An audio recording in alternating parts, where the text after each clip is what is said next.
मुख्य अतिथि एवं मंचन से विशिष्ट अतिथिगण एवं मेरे media, electronic media, print media, social media के पत्रकार बंधु एवं माताओं बहनों एवं साथियों, आज इस मंच पर मुझे न्याय के बारे में कुछ कहने का अवसर प्राप्त हुआ है। आज देश की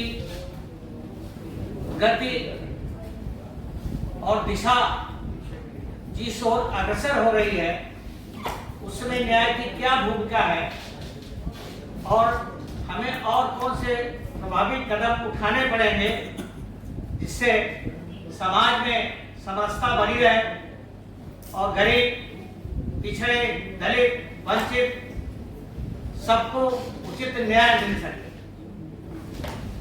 आज आप देख रहे हैं मेरठ जैसी घटना, अभी महाराष्ट्र में घटना, कानपुर की घटना, इतने कड़े कानून सरकार के बनाए जाने के बाद भी हो रहे हैं, जघन्य अपराध माताओं बहनों के साथ हो रहे हैं। यहाँ की परिवार के पति ही और परिवार के ससुर ही परिवार के लोग ही कर रहे हैं। तो इसके लिए हम कानून को दोषी नहीं मान सकते।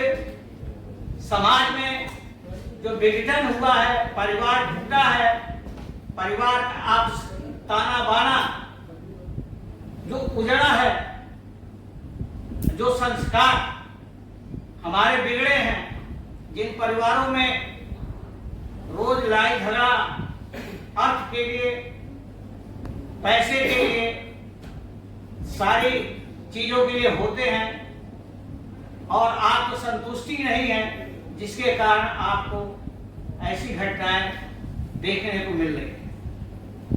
लेकिन आपने देखा होगा, निर्भया कांड देखा होगा, अन्य कांड देखे होंगे, उसके बाद जस्टिस वर्मा की रिपोर्ट पर सख्त कानून लाया गया, सजा को और प्रभावी बनाया गया। लेकिन पत्रकार हत्या में भी देखे होंगे सजा हुई है 4 लोगों को। तो इस जुडिशरी न्यायपालिका अपनी ओर से काम कर रही है, लेकिन सोचना हमें है, समाज को सोचना है कि हम कौन सा है नैतिक आचरण करें, घर को कैसे संभालें, घर में बहन बेटियां बहू रहती हैं, उनको किस तरह से हम अपनी मर्यादा में बात करके रखें जिससे कि ये सब जगह अपराध न हो सके। एक होता है मानसिक विकृतता। समाज में ऐसे लोग हैं जो मानसिक रूप से विकृत हैं, उनको समझ में नहीं आया कि मेरी माँ है, मेरी बहन है, मेरी बेटी है। बहुत से उदाहरण आपने देखा होगा।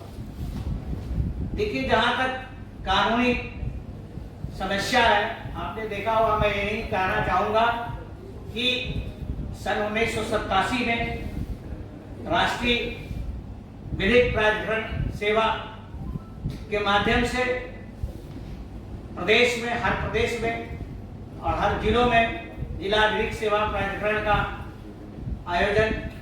गठन किया गया, जिसमें लोक अदालत का कंसेप्ट क्लियर हुआ। लोक अदालत क्या है? जो अदालत, ये लोक अदालत जनता की अदालत है, जो कि एक वैकल्पिक मंच है, जो कि मुकदमा दायर होने के पहले और दायर होने के बाद एक परामर्श सेवा केंद्र के माध्यम से मामले को सुलझाया जा सकता है। इसी तर्ज पर जिला फोरम की अदालतें 1986 के एक्ट के द्वारा हुई और protection of women from violence act बना 2005 में, जो 26 अक्टूबर 2006 को लागू हुआ। उसमें स्त्रियों जो घरेलू हिंसा है, घरेलू हिंसा की परिभाषा सेक्शन 2 में दी गई। उसमें इतने प्रकार की धाराएं और उदाहरण हैं जिससे कि पूरा क्राइम कवर हो जाता है। लेकिन घरेलू हिंसा होने के बाद उसके लिए कई फोरम बनाए। 1090 पर आप डायल कर सकते हैं। आपका केस रजिस्टर करें, उसके लिए विहित प्रारूप है, विहित अधिकारी हैं, सेवा प्रदाता हैं और डायरेक्ट मजिस्ट्रेट के समक्ष आप आवेदन भी दे सकते हैं। इन सब के बावजूद आप देख रहे हैं कि एक एक मजिस्ट्रेट एक एक न्यायालय में 10,000 20,000 महिला से संबंधित मुकदमे लंबित हो। तो एक मजिस्ट्रेट या एक जज 10,000 मुकदमे का निस्तारण कितने दिनों में करे?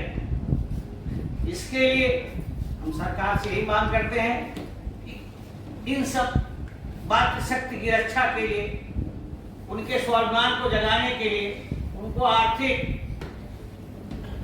शारीरिक प्रताड़ना से बचाने के लिए एक नहीं कम से कम 5-5, 6-6 न्यायालय एक जिले में होने चाहिए और उसको त्वरित गति से निपटाने का प्रयास होना चाहिए। इस पर हमारे सुप्रीम कोर्ट के चीफ जस्टिस भी बार बार सरकार के सामने प्रश्न रखते हैं कि हमारे जज किस हालत में काम करते हैं। अब तो कुछ स्थिति सुधार हुई, नहीं तो चैम्बर में पंखे भी नहीं होते थे, टूटी कुर्सियां होती थी, लेकिन अब सरकार ने इस ओर ध्यान दिया है। अब चैम्बर बनाए जा रहे हैं, उसमें कुछ चैम्बरों में एसी भी लगाए गए हैं, नहीं तो इतनी गर्मी में इतनी पीड़ा सह करके न्यायाधीश कार्य करता है।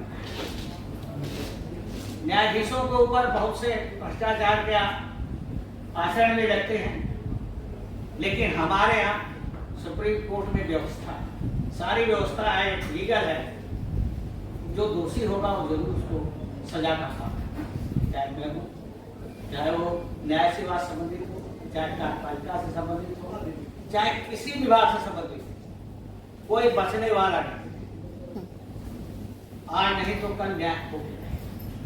दिल्ली का तो इस मंच के माध्यम से मैं चाहता, अब आप देखते हैं एक तलाक का मुकदमा होता है या पति पत्नी कोई विवाद होता है और थाने पर एक पक्ष पीड़ित पक्ष जाता है, थानेदार समझा देता है, लेकिन ये वाच करने की आवश्यकता है कि आखिर प्रार्थना पत्र देने के बाद उसके साथ क्या आगे भविष्य में हो सकता है। इसके लिए एक मैनेजिक सेल की आवश्यकता है कि पंचायतें हैं, उनके प्रमुख हैं, कि ऐसे केस गांव में आते हैं, शहर के गलियों में आते हैं, पार्षद है, तो उसके मॉनिटरिंग के लिए सरकार को एक सिस्टम बनाना चाहिए कि आखिर इसका परिणाम अंत में हत्या न, बलात्कार न, उस पर पारदर्शिता के तरह से ब्रेक लगाने की जरूरत है। हम दरखास्त दिए थाने को, थानेदार का चलो भाई बड़ा समझा दे, तो इतना उस पर ये छोटे छोटे मामले आकर आगे चलकर इतने बड़े मामले बनते हैं।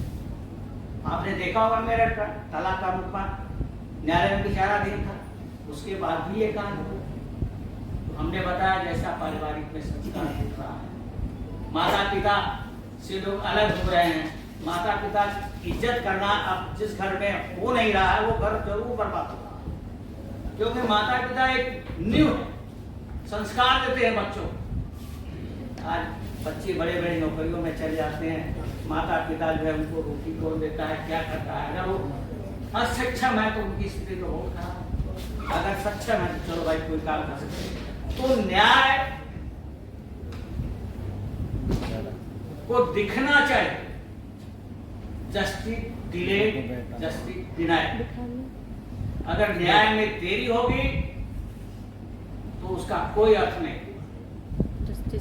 तो हमारी न्यायपालिका इस पर बहुत विचार कर रही है। हमारे चाहे केंद्र में सर्वोच्च न्यायालय हो और माननीय उच्च न्यायालय हो या जिला स्तर पर भी है, जो वर्ग मिलता है, लेकिन हमें वो अदालतों की संख्या भी चाहिए ताकि हम मुकदमे के अनुपात में जो है जजेज अधिक हो, उनका निस्तारण अतिशीघ्र हो, जो दो परिवारों के बीच की जो समस्या है उसको समझा बुझा करके। धन्यवाद ओम प्रकाश जी। मैं निवेदन करूँ